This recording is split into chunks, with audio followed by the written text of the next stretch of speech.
Many people are confused about dementia and Alzheimer's disease.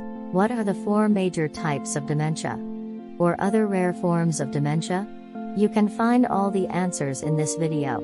Also included are their diagnoses, treatments, and tips on caring for your loved ones. First of all, let's find out what are dementia and Alzheimer's disease.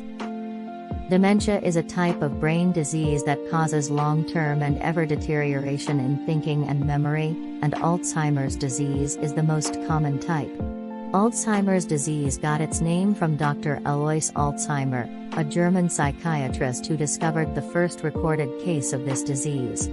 Dementia affects people of all ages but is most common in older adults. More than 50 million people of all ages are living with dementia globally. According to the WHO, the cases of dementia may triple by 2050. Unfortunately, no one test can confirm a diagnosis of dementia.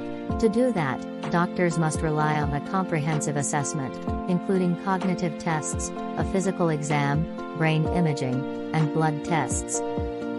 How many types of dementia are there? There are many types of dementia, each with its own symptoms. The most common types are Alzheimer's disease, vascular dementia, Lewy body dementia, and frontotemporal dementia. Alzheimer's begins as a loss of memory disease. It accounts for 60 to 80% of all cases. The brain degeneration is Alzheimer's main feature affecting people's functioning. Vascular dementia is responsible for up to 20% of dementia cases. It is caused by damage to the blood vessels that supply the brain. Lewy body dementia causes 10 to 15% of dementia. The accumulation of Lewy bodies in the brain causes symptoms, including memory loss, hallucinations, and problems with movement. Frontotemporal dementia only contributes to 2% of dementia cases. The frontal and temporal lobes of the brain degenerate and cause various symptoms. How many people worldwide have dementia, and what is the cost of treating them? There are approximately 47.5 million people worldwide who have dementia. The cost of treatment varies depending on the country, but the average cost of care is $8,000 per year. In the US, there are approximately 5.8 million people with dementia. That number may double, and the cost of caring for those with dementia is projected to reach $1.1 trillion by 2050. What are my chances of getting Alzheimer's and dementia?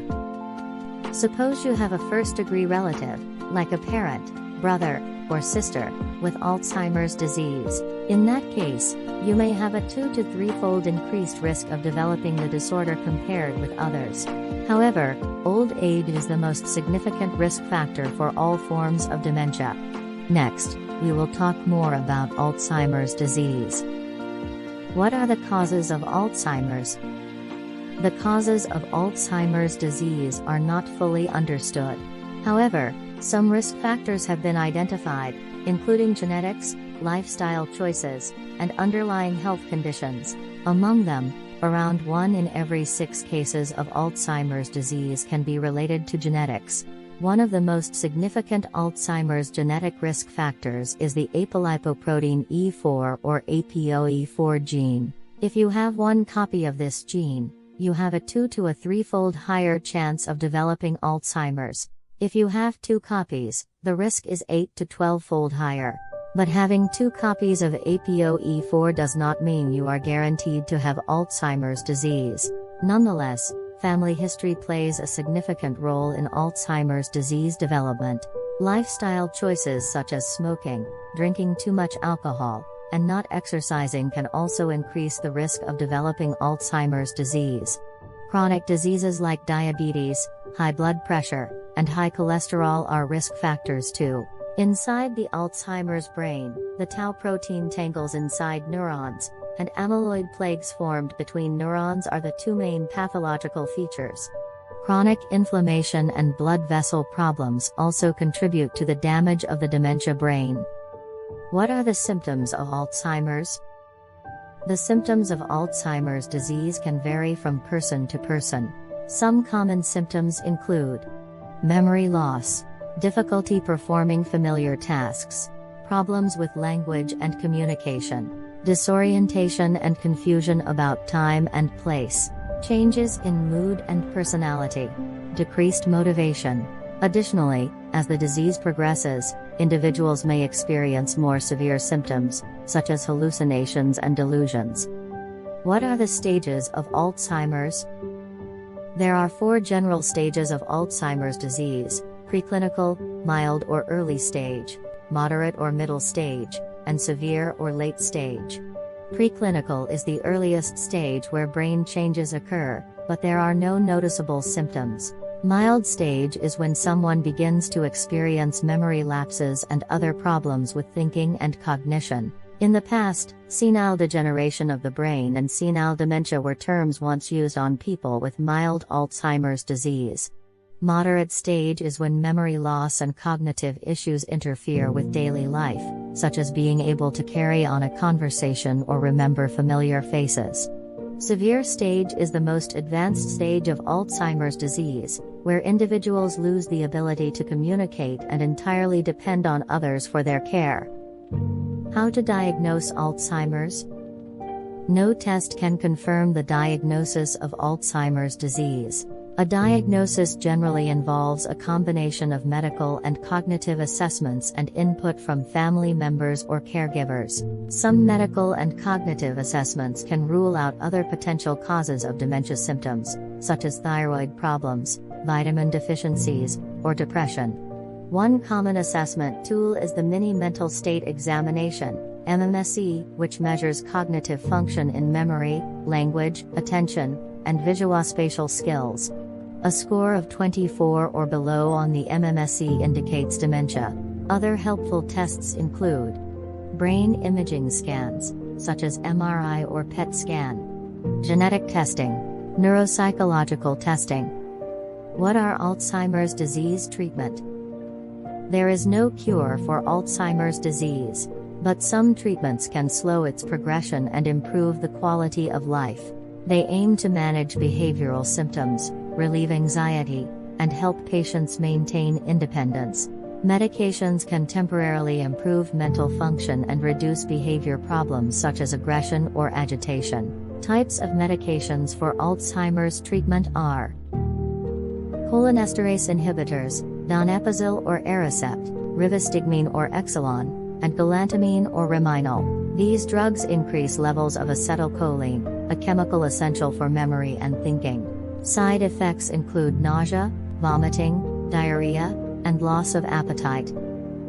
Antipsychotic medications, quetiapine or Seroquel, risperidone or Risperdal, and olanzapine. They treat behavioral problems associated with Alzheimer's disease and Lewy body dementia. However, antipsychotics may cause strokes in the elderly. Doctors will only prescribe this treatment if everything else fails. Memantine. This medication reduces damage caused by the overactivity of glutamate in Alzheimer's disease. Memantine can help improve thinking skills slightly, but there are no significant improvements in memory or behavior. It should be used with others as a treatment strategy. Common side effects include confusion, dizziness, and sleepiness. There are rare cases of hallucinations, primarily if used with cholinesterase inhibitors together. Talk to your doctor for medical advice. What are good tips for family and caregivers? If you provide Alzheimer's care, you might need extra patience and understanding. The person may have difficulty communicating their feeling. A calm approach, a safe environment, and the willingness to help are essential for a caring relationship. Sooner or later, you may encounter common behavior issues in Alzheimer's, like wandering, aggression, and delusions. Wandering is when a person with Alzheimer's gets up and walks around without any particular destination. This can be a safety concern, as the person may not be aware of their surroundings and could get lost. If you are caring for someone prone to wandering, try these measures to create a safe environment. Remove hazards from home. Make sure they are always supervised. Get a GPS tracking device. Finally, ID bracelets can help authorities locate the person if they get lost. Aggression is when a person with Alzheimer's disease becomes angry or violent. It may be a response to feeling frustrated or confused. If you are caring for someone with aggressive behavior, these tips may help. Stay calm and de-escalate the situation. Distract them with another activity. Leave the person alone if your presence makes the aggression worse. Always, talk to the person's doctor about possible medical treatments.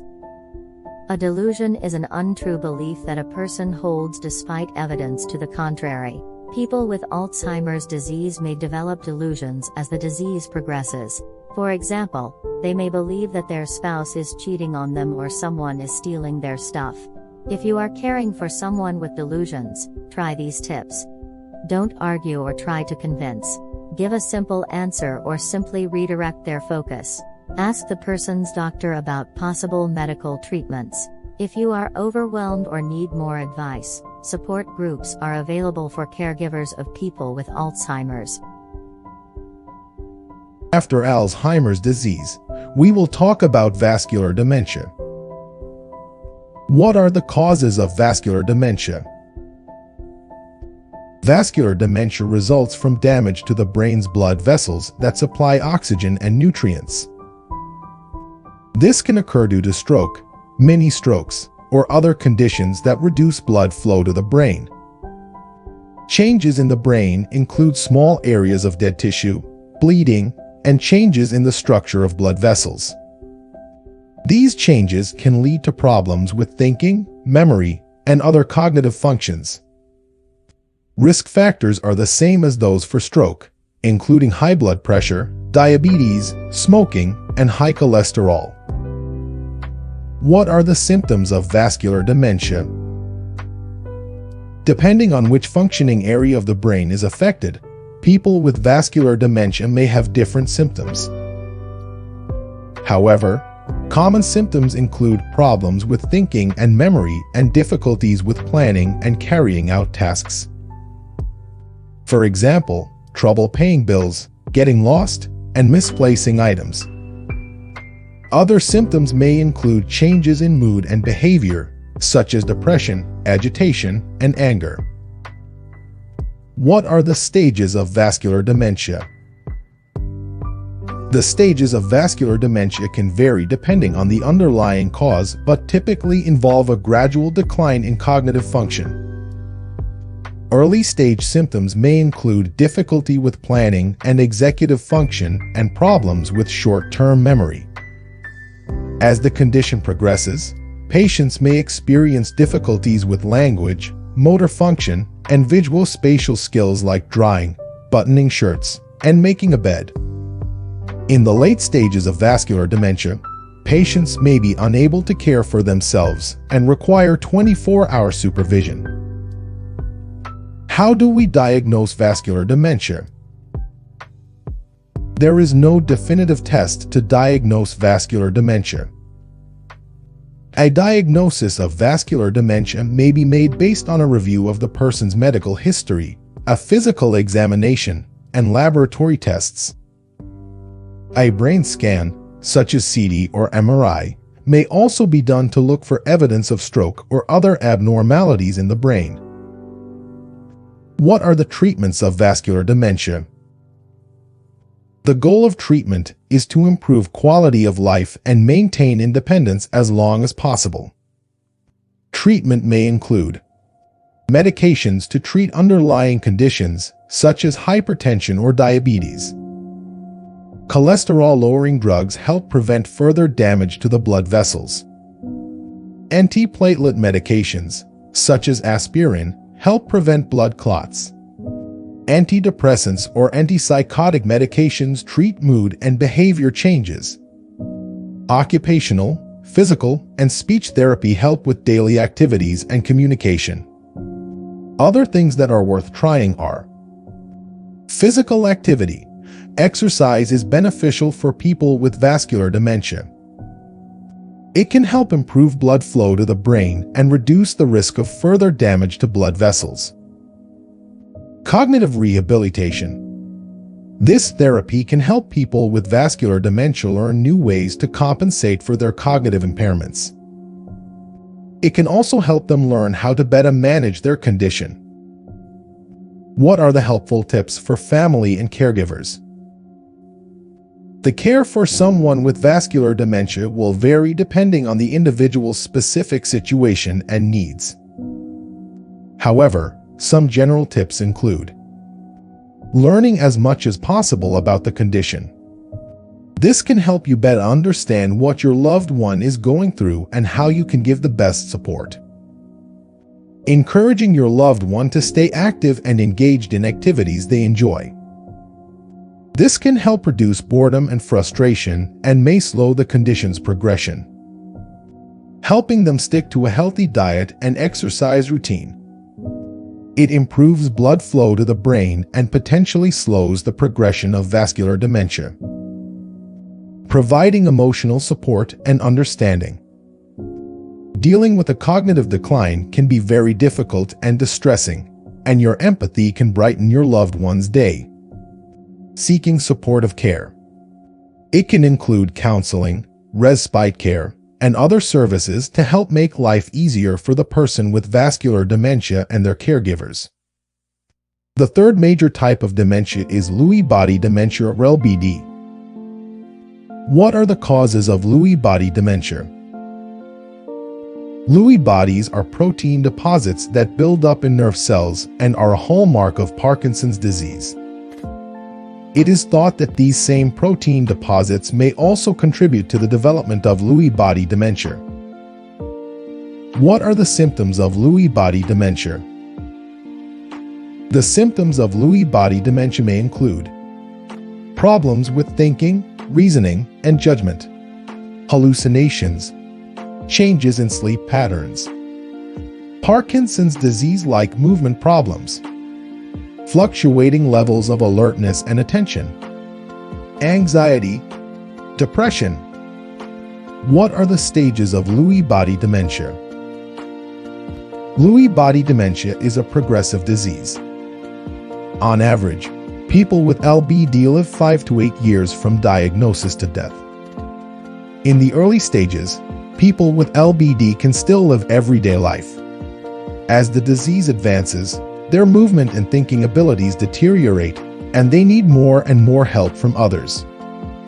In the later stages, people with LBD may depend on others for their living activities, like feeding and bathing. How do we diagnose Lewy body dementia?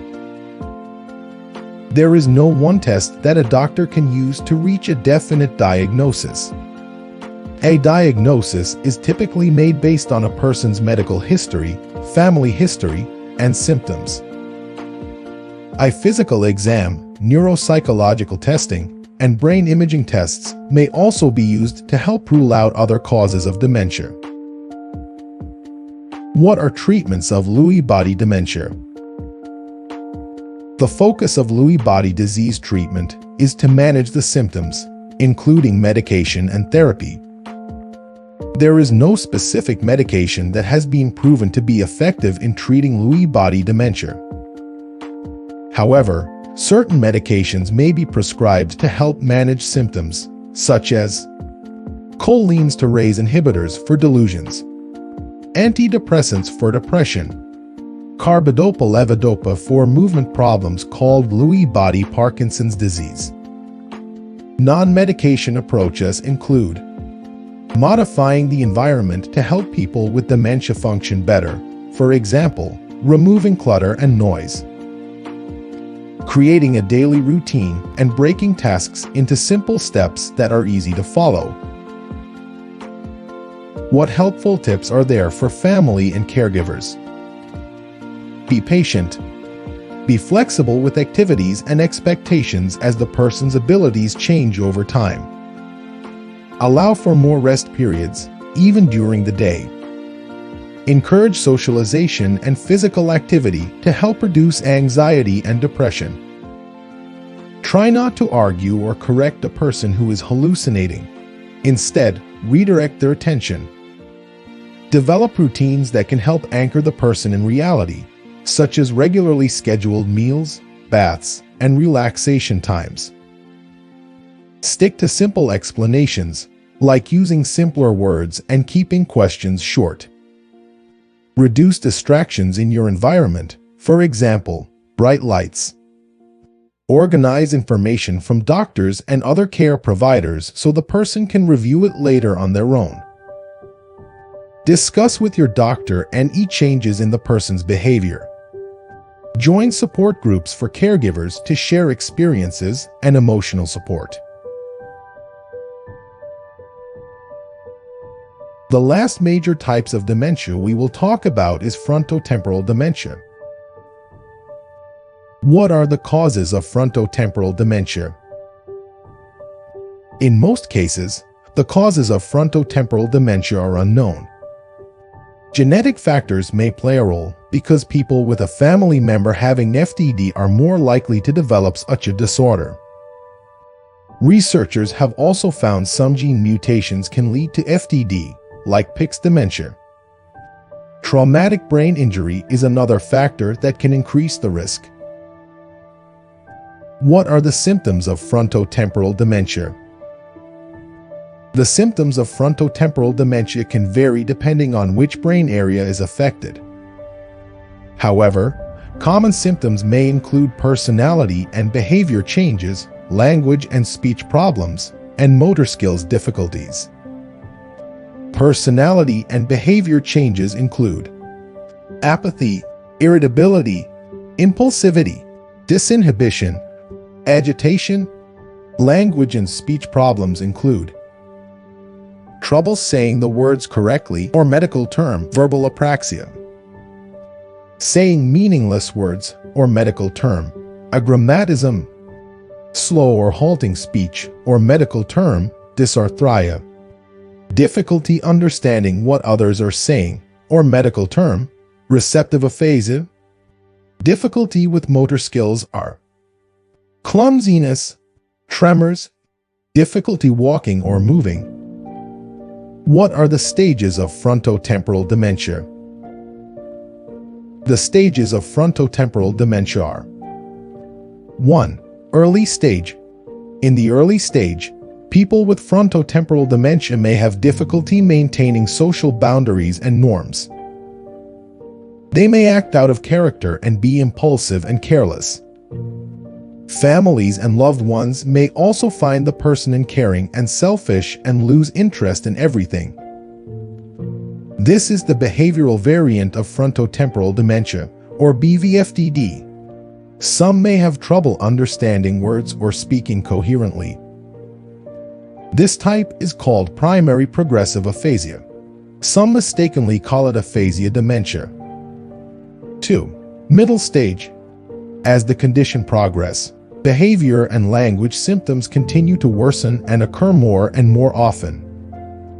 In addition, they may need more help with their activities of daily living or ADLs, such as bathing, dressing, and grooming. 3. Late stage. In this stage, people with FTD often lose the ability to communicate, and their memory is affected. They may be completely immobile and require full-time care. Eventually, they may die of infections such as pneumonia. How to diagnose frontotemporal dementia? There is no definitive test for diagnosing frontotemporal dementia. Doctors often start with a complete medical history, physical exam, and neurological exam. They may order tests to rule out other possible causes, such as a stroke or tumor. Imaging tests, such as an MRI or CT scan, are great for assessing changes in the brain.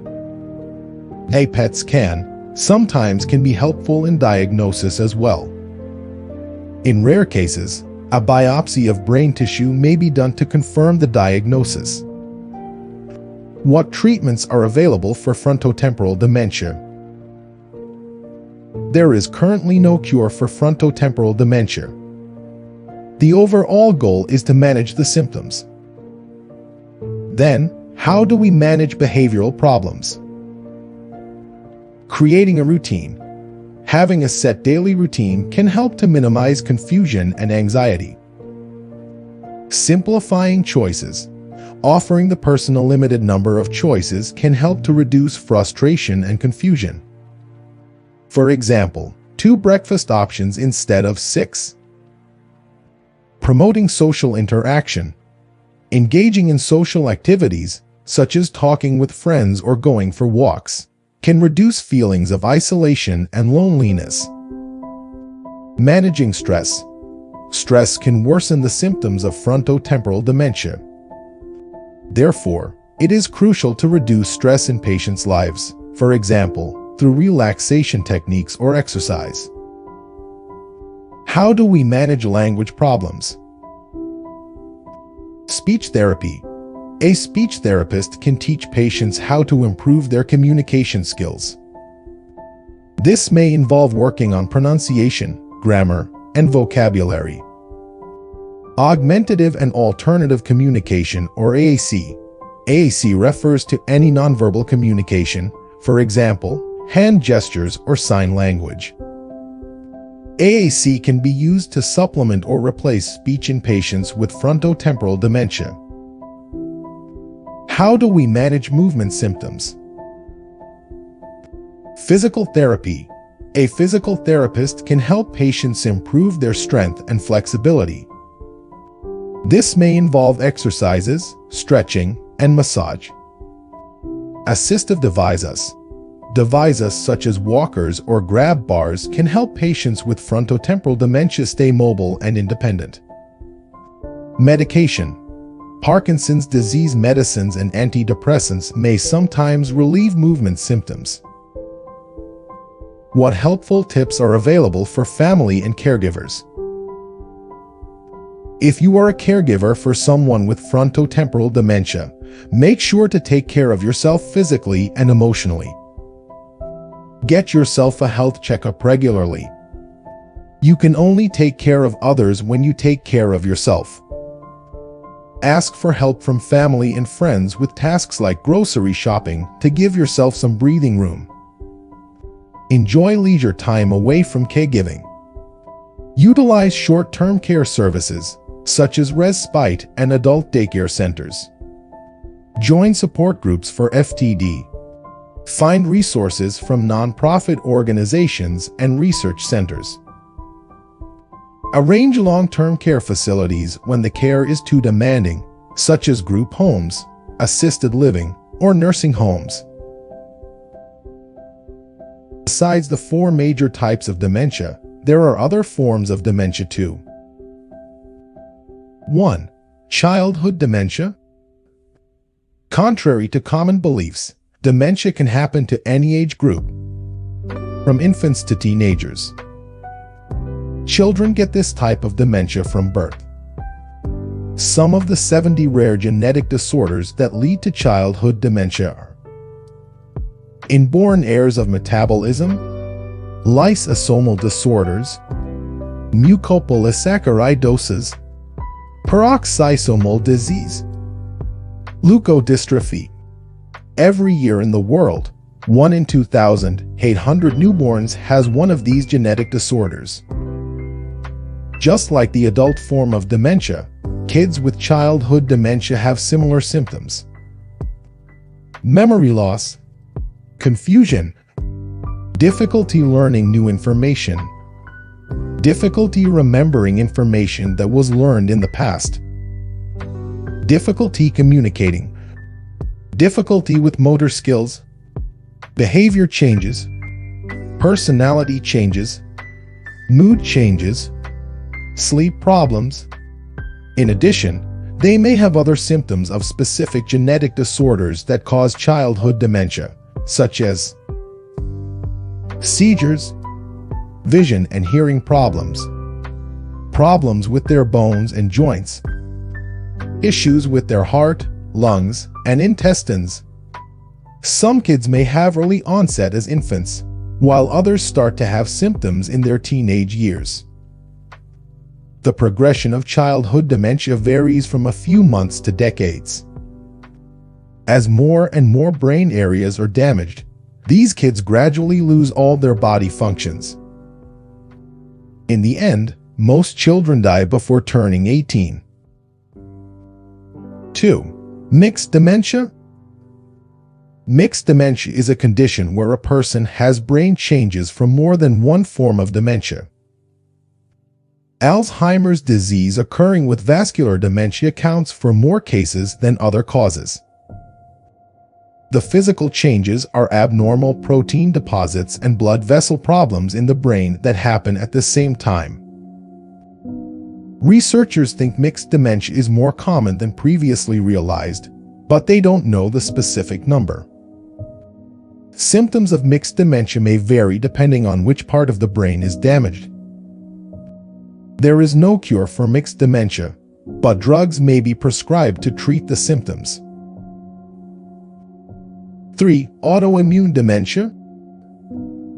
Confusion, seizures, memory loss, and behavioral changes are typical symptoms of autoimmune dementia. The condition is caused by the immune system attacking the brain. Autoimmune dementia is often wrongly diagnosed as a neurodegenerative or psychiatric condition.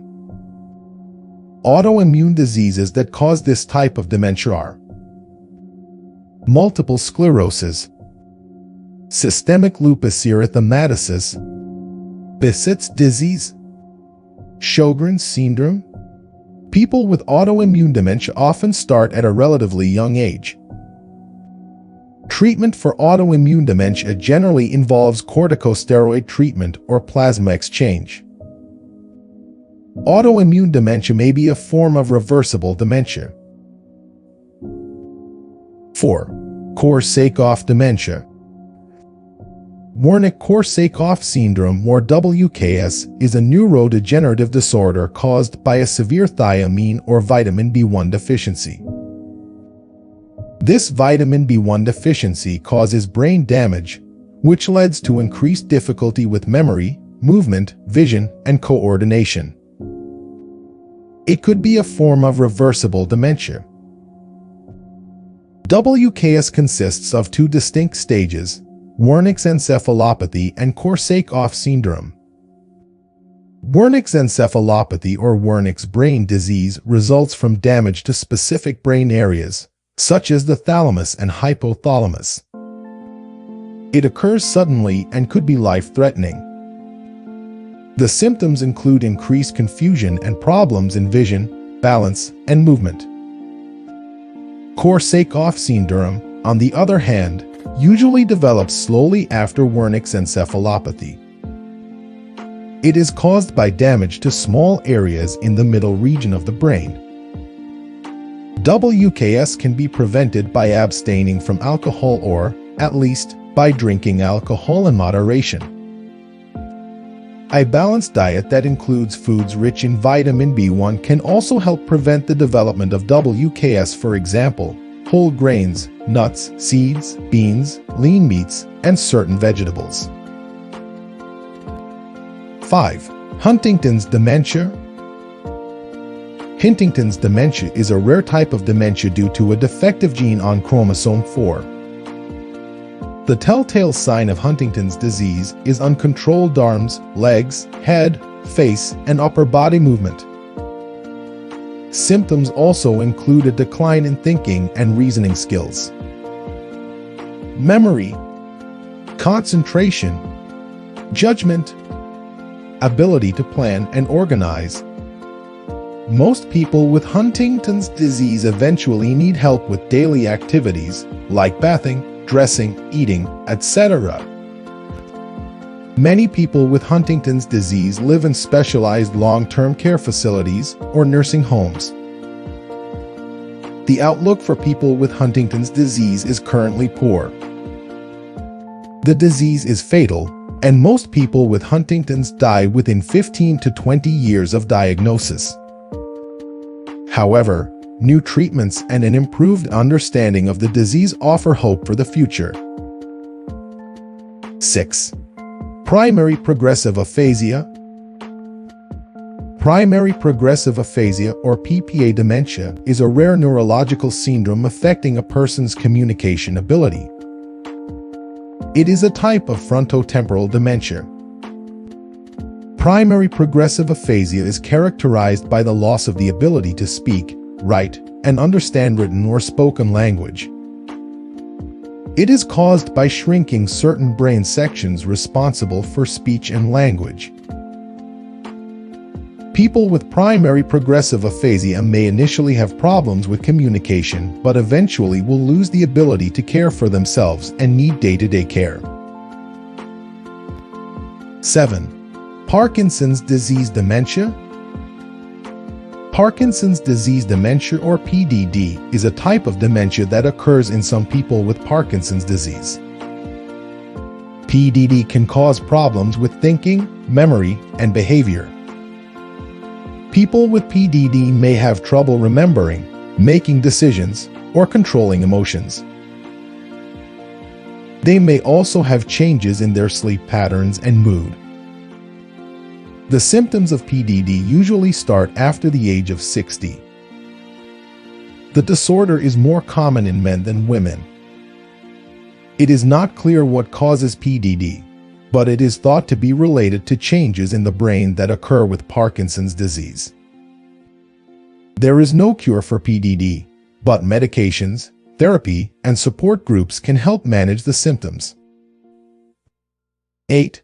Down syndrome and Alzheimer's disease. People with Down syndrome have an extra copy of chromosome 21. They have a significantly higher risk of developing a type of dementia very similar to Alzheimer's disease. Symptoms of Alzheimer's in people with Down syndrome may include reduced interest in being sociable, decreased enthusiasm for usual activities, a decline in the ability to pay attention, changes in personality and behavior. It is challenging to tell if a person with Down syndrome has dementia. Just think about it. How do you assess a person's thinking skill changes when they have intellectual disabilities? Some people with Down syndrome will eventually develop dementia, and there is no way to prevent that. 9. Creutzfeldt-Jakob Disease, or CJD. Creutzfeldt-Jakob Disease is a rare and fatal brain disorder, and the chance of getting it is about 1 in a million worldwide. CJD usually affects people over 60 and occurs in both men and women. The cause of CJD is believed to be related to abnormally folding prion proteins that destroy brain cells. Symptoms of CJD include dementia, memory loss, impaired vision, impaired coordination, and muscle twitching. As the disease progresses rapidly, patients may experience seizures, coma, and death within 8 months on average. It sometimes was mistakenly called CJD dementia. There is no cure for CJD, and treatment is focused on relieving symptoms and providing supportive care. 10. Alcoholic dementia. Alcoholic dementia, or alcohol-related dementia, is a type of dementia caused by excessive drinking over the years. Alcohol directly affects brain cells, resulting in problems with memory, learning, and other cognitive skills. The Wernicke-Korsakoff syndrome is a syndrome of alcohol-related dementia characterized by problems with memory and other cognitive functions. Surprisingly, a person with this type of dementia may have little ability to learn new things. However, many of their other mental skills are still highly functioning. For example, they can make up believable stories to cover their memory gaps. At the late stage, they may develop a problem with motor skills, and the most common causes of death are cancer and bacterial infections. While alcohol-related dementia can happen in young people, it's often seen in older adults. Early treatment is the key. Patients can significantly improve their condition for the early stage of alcoholic dementia by quitting alcohol and eating a balanced diet. After exploring the different types of dementia, we now discuss the progression of dementia and Alzheimer's disease. Various types of dementia progress differently, and the symptoms may not be the same. But in general, the progression of dementia and Alzheimer's disease can be divided into 3 stages: mild, moderate, and severe. First, the mild stage. In the mild stage of dementia, people may experience some early signs of dementia, such as memory loss and difficulty with complex tasks. They may also have trouble finding the right words to express themselves. People in the mild stage of dementia typically function independently. Secondly, the moderate stage. In the moderate stage of dementia, people begin to have more difficulty with everyday activities such as bathing, dressing, and eating. They may also experience confusion and disorientation. People in the moderate stage of dementia typically need some help from family or caregivers. At last, the severe stage. In the end stage of dementia, people become entirely dependent on others for their care. They may lose the ability to communicate and risk developing serious health problems such as pneumonia. Infections are a common cause of death in the final stage of dementia. The average living time for all types of dementia is about 8 years from diagnosis. However, the average life expectancy for people with Alzheimer's is 4 to 8 years after diagnosis. Besides the general pattern of mild to severe stages, there are also atypical progression patterns. 1. Early onset dementia or Alzheimer's disease. Alzheimer's disease is a degenerative brain disease that typically affects older adults. However, in some cases, people may develop the disease at a younger age. This is known as young onset Alzheimer's. People with young onset Alzheimer's often face unique challenges. For example, others may question their diagnosis. Most would think dementia is an old people's disease. A young person can have it too? Seriously? They may also have problems in relationships or at work because they are not performing as expected. Yet, they haven't been diagnosed with a neurologic illness. They just suddenly become the worst boyfriend or girlfriend or coworker. So it's essential to get an accurate diagnosis. Their family and caregivers will better understand the situation, and they will have more time to make financial and legal arrangements. 2. Rapidly progressive dementia. Dementia is a progressive condition that gets worse over time. The speed of deterioration differs between individuals, but the decline can be sudden and rapid for some people. This is called rapidly progressive dementia or RPD. RPD is rare but progresses quickly, often over weeks or months, and can quickly become fatal.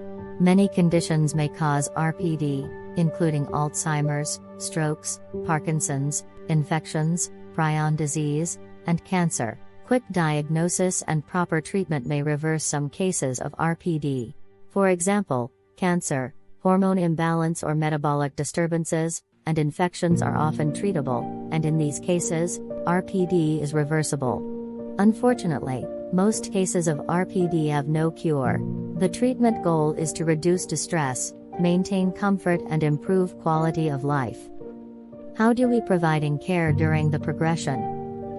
Here are some helpful tips for the person with dementia and their family to cope better through the progression of the disease. 1. Self-Administered Gerocognitive Exam or SAGE. SAGE is a cognitive test that laypeople can administer and is designed to detect early signs of dementia. The SAGE test has 4 parts. A memory test assesses immediate and delayed recall of words. A language test assesses naming, following commands, and repeating words and phrases. A visuospatial test assesses the ability to draw objects and copy geometric shapes. And an executive function test assesses the ability to plan, organize, and complete tasks. The SAGE test takes about 10 to 15 minutes to complete. The highest score is 22. A score lower than 17 is considered abnormal. However, if you need further evaluation, please see a specialist. You can find the link to the SAGE test in the description. 2. Maintaining joy through stages of dementia. Finding ways to maintain joy throughout the stages of dementia is essential. Simple things such as spending time with loved ones, listening to music, or being outdoors can be enjoyable moments in this stressful time. Many activities can also help people with dementia stay engaged and connected to others. For example, helping with laundry or preparing meals. 3. Self-regulation tools to combat boredom and loneliness.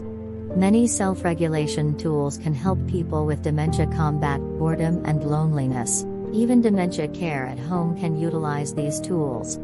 Music therapy, listening to music or playing an instrument can help people with dementia relax and feel joy. Art therapy, drawing, painting, or sculpting can help people with dementia express themselves and connect with others. Reminiscence therapy, talking about past experiences can help people with dementia feel connected to their life stories. Pet therapy, interacting with animals can help people with dementia reduce stress and feel calmer. 4. Palliative care for dementia. A palliative approach to care is a person-centered approach that aims to provide comfort and improve the quality of life for people with an incurable illness. It is not dependent on the time left to live and can be started early in a patient's illness trajectory. Palliative care can be used for people with any stage of dementia, including pain relief, improving quality of life, and supporting family and caregivers. Talk to your doctor, case manager, and healthcare professionals for more information. However, inevitably we will reach the end-of-life dementia, the end of our dementia care journey. End-of-life care is the final phase of life when the patient has only hours, days, or weeks to live. The patient's care plan is adjusted based on their needs at end of life, which may include pain and symptom control. As the patient's condition advances, they may require increased or total assistance with personal care and mouth care and may sleep most of the day and night. Family and caregivers can provide support by ensuring that the person is comfortable and has access to pain relief. Professional home care, memory care, and nursing homes can relieve burdens on the family. Talk to your doctor, case manager, and healthcare professionals for more information. What are the treatment options for dementia? In general, there are no cures for dementia. The best treatment for dementia will vary depending on the individual's specific situation and needs. The goal is not to cure Alzheimer's or dementia but to manage symptoms and provide support throughout the disease. Some general tips for treating dementia may include: 1. Creating a supportive and safe environment. This may involve ensuring the person with dementia has a safe place to live, with easy access to medical care and support from family and friends. 2. Promoting social and recreational activities. Staying active and engaged can help slow the progression of dementia and improve quality of life. 3. Managing medical conditions. Treating underlying medical conditions like hypertension or diabetes can help manage dementia symptoms. 4. Medications. There are several medications available that can help improve cognitive function and slow the progression of dementia.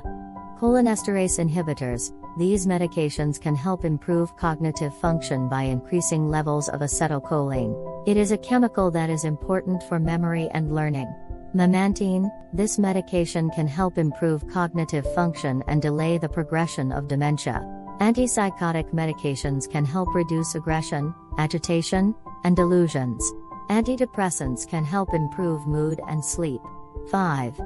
Nutritional support. Eating a healthy diet and getting adequate nutrition can help improve brain function and overall health. 6.